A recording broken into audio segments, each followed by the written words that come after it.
Over the years, we've talked about Eastern Europe as a great place to spend time as part of your nomad trifecta, to invest in, to hire in, to just enjoy life, whether it's Serbia, Montenegro, Georgia, Armenia, other countries in Eastern Europe. Today, I want to share with you experiences, thoughts from actual people from these countries, actual people with on-the-ground experience about what it's like to live there so that you know.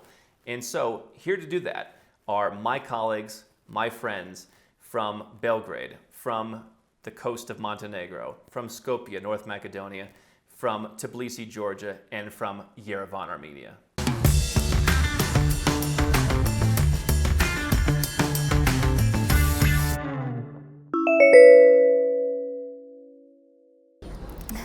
My favorite thing in Armenia is my rosy city, the cafes in it, people in it, everything, even cascade. Oh, well, I would have to say the mixture of cultures.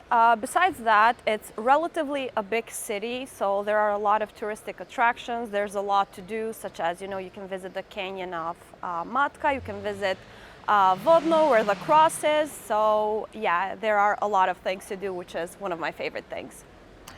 About Montenegro, I like everything. I like climate, which has a lot of sunny days during the year. I like people, I like sea, I like mountains, everything.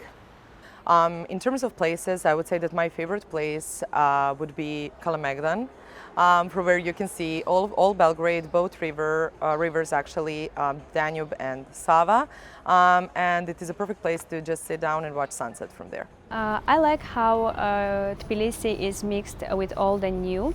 What I mean by that is that we have the old buildings and we also have the new buildings which are built with latest technology. Least favorite thing would probably have to be transportation, like public transportation, but within the city, since buses are always late, and when you take a taxi or something, there's always blocked roads and so on. So transportation would have to be my least favorite thing. It's a very difficult question because I really enjoy the city. I really enjoy the Georgian people, and they're very friendly. So I think that the one problem is that here are many financially needy residents. When I think about Montenegro and what I don't like in my country, it's quite difficult. We have small cities, but we don't have so many buses between the cities. We don't have tramways. That is the only what I don't like in Montenegro. Everything else is perfect. Well, as every other city, Belgrade, of course, has its flaws. I would say that my least favorite thing about Belgrade would be traffic. Since the highway in Belgrade goes right through the very city center, so sometimes it could cause, of course, awful traffic. Friendly, smiley, open-hearted and open-minded.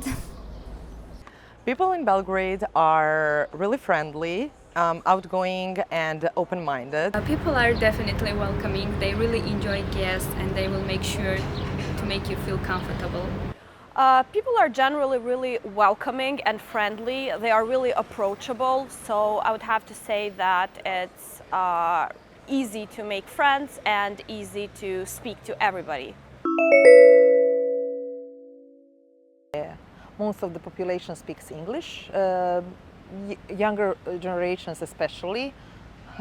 We have many kids which mother language is English, not the mother language. They know better English than the mother language, but maybe older generation, over 60, they're not very well with the English language, but rest, very good communication. Nowadays, most of the Armenians are speaking English, but for the other generations, the previous generations, like generations of our parents, for them, exactly English was not so common. But for today, most Armenians are speaking English. Yeah, the majority of the people speak English. As a matter of fact, most people there are not only bilingual, but a lot of them are multilingual, so they speak 3 or 4 languages. I think mostly young people, yeah, they speak English, but in Georgia, the English language is growing a lot. Older generations speak Russian as a second language. Yes, most of the people in Belgrade speaks English. It is very well spoken, and especially because Belgrade has multiple universities, so people are well educated here, and English is very well spoken, especially between the younger generations. It's very easy to make friends in Georgia. There are no any issues with communication with Georgians, and they will become your friends like instantly. It's relatively easy. People are really approachable, and they love to show you around, and they love to, make your stay comfortable, and basically for you to have fun in the city. Oh, very easy. When you come, you'll see. It is very easy to make friends in Armenia, as I've already mentioned.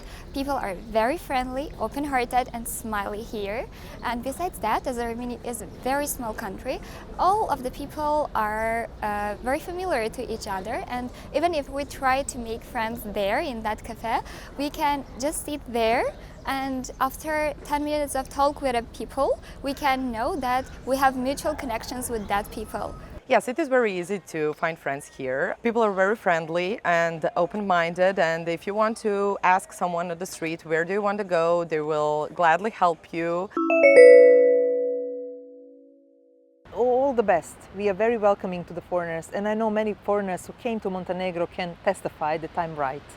While the majority of the people in Skopje speak English or a lot of other languages, so we are really happy when we have foreigners visiting, and we love to show them around, show them the attractions, the touristic attraction, even like hidden gems or cafes that are not so well known amongst others, but are well known among the locals. Well, we always like to see foreigners here in Belgrade. We like to see, in all Serbia, I would say, because not a lot of people are interested actually in the smaller European countries, especially in the Eastern Europe.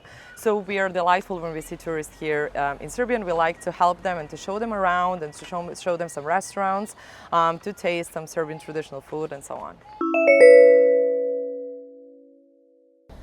It is extremely safe here in Armenia, and the proof of it can be the fact that we can go easily for a walk at 3 a.m. at night, and we don't feel some bother from another side. We don't feel like somebody is following us, somebody is trying to rob us. I don't want to compare Armenia with other countries, but it's really extremely safe here. And also a proof can be that Armenians are not closing their doors at night when they're going to sleep, or even they just keep their doors open just to keep the house cold. Yes, Skopje is relatively a safe city. There are a lot of people around on the street, so you feel really safe even when you walk out during the night. Of course. I don't lock my house. I feel safe here because the city of Tbilisi is considered one of the safest cities. The policemen and women are always there to prevent crime and help you. Yes, Belgrade is pretty safe. You even can walk in the middle of the night with no issues or anything else. And there are any specific areas on Belgrade that you should avoid. If I had to describe the food, it would definitely be soul food. Really delicious and filling, so the kind that makes you happy. So the food is amazing, and we always recommend for when people come there and visit Skopje, we always recommend for them to try the pastries. The food is delicious. Armenian food, Armenian cuisine is really delicious. Exactly, we have two different parts in Armenian cuisine. It's Eastern and Western parts, where, for example, we replace beef to lamb or pork, but in any type of Armenian food, it's delicious. Exactly, in Armenia we have other types of cuisines as well, Italian, Chinese, everything is perfect. Food in Serbia is very international. You can find here all types of food. You can find Serbian traditional food. You can find Mexican, Lebanese, Chinese, some American type burgers and something like that. Oh, fantastic. We have domestic food, many different kinds of the foods. Very good. People love it. Probably one of the best, if not best thing overall in Tbilisi, Georgia. The food is super delicious. Our cuisine has a lot of vegetarian and meat dishes.